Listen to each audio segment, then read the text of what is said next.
नमस्कार दोस्तों, मैं हूं आचार्य गोपाल कृष्ण और स्वागत है आपका हमारे YouTube चैनल ज्योतिर्वाणी पर, जहां हम करते हैं ज्योतिष के इस रहस्यमयी संसार का गहराई से विश्लेषण। तो दोस्तों, आप सभी को पता है चैनल पे रोज हम नए नए टॉपिक लेकर के आते हैं और आज हम जो हमारी श्रृंखला चल रही थी विपरीत राजयोग की, उसका चौथा एपिसोड अर्थात चौथा वीडियो विमल विपरीत राजयोग, इस पे हम लोग चर्चा करेंगे। जो लोग नए हैं उनको मैं पुनः बता दूं कि रोज कुछ ना कुछ नया आता रहता है हमारे चैनल पे, तो आप लोग चैनल को सब्सक्राइब कर दें, बेल आइकन को प्रेस जरूर कर दीजिएगा, जिससे जब भी कोई नया वीडियो हम अपलोड करें आप तक उसकी तुरंत नोटिफिकेशन पहुंच सके। तो आज हम लोग विमल विपरीत राज्यों की चर्चा करेंगे। दोस्तों, कुंडली में जो त्रिक भाव होते हैं, छठे, आठवें और 12वें, इनको हमेशा खराब माना जाता है और 12वें भाव को तो हमेशा व्यय, त्याग, खर्च और प्रदेश का, विदेश का भाव माना जाता है। तो ऐसे में हानिकारक भावों में इसको मानते हैं। तो ऐसे भाव का स्वामी अर्थात द्वादशेश, 12वें भाव का स्वामी जब छठे, 8वें या 12वें भाव में होगा तो फिर विमल नाम का राजयोग बनेगा। इसी को हम बोलते हैं विमल विपरीत राजयोग। विपरीत राजयोग इसलिए क्योंकि हानिकारक भाव है हमारा 12 और इसका नुकसान देने वाला है, लाभ देने वाला नहीं है। तो ये तो खराब ग्रह हुआ जो इसका स्वामी है, लेकिन खराब होने के बाद भी अगर ऐसा ग्रह छठे, 8वें या 12वें में चला जाए, वो ठीक इसी तरीके से कोई आपका दुश्मन आपके दूसरे दुश्मन के घर चला जाए, तो वहां पर क्या होगा, आपका कोई ना कोई दुश्मन तो परेशान हो गए, क्योंकि दोनों दुश्मन आपके दोनों दुश्मन हैं और वो दोनों आपस में दुश्मनी कर लें, तो उसका उसमें लाभ किसका होगा, आपका लाभ होगा। अर्थात जो भाव आपको हानि देने वाला था, अर्थात आपको विदेश ले जाने वाला था, आपको व्यय कराने वाला था, लेकिन व्यय कराने वाला भाव वो अगर पहुंच गया छठे भाव में, तो आप ये निश्चित मान लीजिए कि आप विदेश तो जाएंगे, लेकिन विदेश में आप अच्छा पैसा कमाएंगे। विदेश से धनागम का योग बनता है। बहुत सारे लोग आपने देखे होंगे जो अपने जन्मभूमि में बहुत सफलता नहीं पा पाते हैं, लेकिन वही लोग जब अपनी जन्मभूमि को छोड़ करके, अपने होम टाउन को छोड़ करके कहीं दूर जाते हैं, स्टेट से बाहर, अपने प्रदेश से बाहर, अपने देश से बाहर, तो वहां जाकर के उनको बहुत अच्छी सक्सेस मिलती है, बहुत सम्मान मिलता है। तो विदेश से धनागम का योग या विदेश में जाकर के प्रसिद्धि मिलना, इसका योग बनाता है। आप लोगों ने एक चीज देखी होगी कुंडली में, हालांकि इस पे हम चर्चा करेंगे जब चर्चा होगी ग्रहों के फल के बारे में।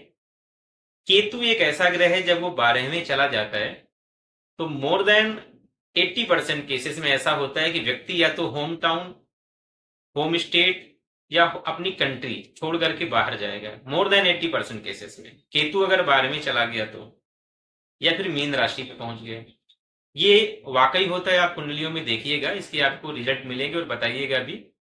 तो जब हमारा 12वें भाव का स्वामी द्वादशेश छठे, 8वें या अपने 12वें भाव में जाएगा तो विमल विपरीत राजयोग बनाएगा। ऐसी स्थिति में कई सारे अच्छे लाभ देता है। एक तो विदेश से धनागम का योग बनाएगा। दूसरा दोस्तों, जो 12वां भाव होता है, ये होता है व्यय का, खर्च का। तो 12वां भाव से राजयोग बन रहा है, तो ऐसा व्यक्ति जो व्यय करेगा, वो व्यय भी उसके लिए बहुत कुछ देने वाला रहेगा। अर्थात व्यय करेगा, लेकिन व्यय के साथ में धन वृद्धि भी होती जाएगी। जैसे हम लोग देखते हैं ना, कुछ भी हमें लेना होता है, कुछ भी खरीदना होता है, तो बिना कुछ व्यय किए तो ले नहीं सकते। उदाहरण के रूप में मान लीजिए, आपका कोई मित्र या किसी को आप जानते हैं, काफी खर्चीले स्वभाव का है, उसने व्यय किया, व्यय के रूप में कहीं पे कोई प्रॉपर्टी खरीद ली, या कोई कुछ एंटिक पीस, जैसे बहुत से लोग शौकीन होते हैं, चीजों का शौक रखते हैं, एक कुछ नायाब चीज खरीद ली। आपके लिए लगेगा इसने ये बेफिजूल में ये पैसा खर्च कर दिया, फिजूल खर्ची कर दी, लेकिन कुछ समय बाद होता क्या है कि उसका जो इन्वेस्ट था, उसका जो खर्च था, वो और भी ज्यादा उसको कीमत दे करके गया, और भी ज्यादा लाभ दे करके गया। अगर कहीं उसने कुछ लाख रुपए लगाए तो वो फिर करोड़ों में बदल गए, या फिर उसने कहीं खर्च किया तो उस खर्च के बदले उसको अच्छा यश मिल गया।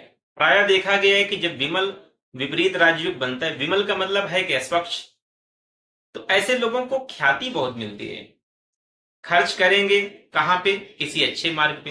अच्छे मार्ग में जब पैसा देंगे तो उसका रिजल्ट निकलेगा, उसका क्रेडिट मिलेगा, उसका प्रतिफल ये होगा कि लोग उनको एक अच्छे रूप में जानेंगे। कहीं किसी कन्या की शादी करा दी, सामाजिक कोई कार्य करा दिया, तो ऐसे कार्यों को करता है। साथ ही साथ में धन खर्च जैसे जैसे करता वैसे वैसे उसको धन वृद्धि भी मिलती है। तो इसके बहुत अच्छे लाभ मिलते हैं। एक और भी लाभ देखा गया है विमल विपरीत राजयोग में। आप लोग जब कुंडलियां देखेंगे तो इस पे आप ध्यान देंगे कि जब 12वें भाव का स्वामी 12वें या 8वें रूप में 8वें भाव में विशेष रूप से जाएगा तो ऐसे लोग त्यागी होते हैं। मैटेरियलिस्टिक चीजों से, भौतिक चीजों से इनके अंदर विरक्ति का भाव जल्दी आता है।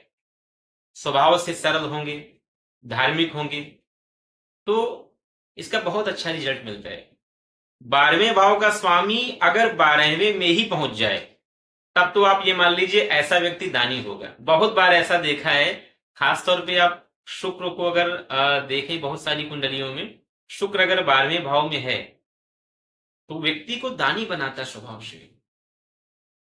बहुत सारी कुंडलियों में हमने देखा है कि शुक्र या कोई भी ग्रह अगर वो 12वें भाव का स्वामी होकर के 12वें में जाएगा तो ऐसे लोग कुछ भी अगर देख लें, परोपकार हो का कोई कार्य देख लें तो वहां फिर अपने पैसे को रोक नहीं पाते हैं, बढ़ चढ़ करके हिस्सेदारी लेते हैं। व्यक्ति दानशील होता है, परोपकारी होता है, तो उसका रिजल्ट ये होता है कि समाज में उसकी अच्छी ख्याति होती है। तो ख्याति भी मानो ही महताम धनम, जो महान लोग होते हैं उनके लिए ख्याति, सम्मान, ये भी एक बड़ा धन होता है।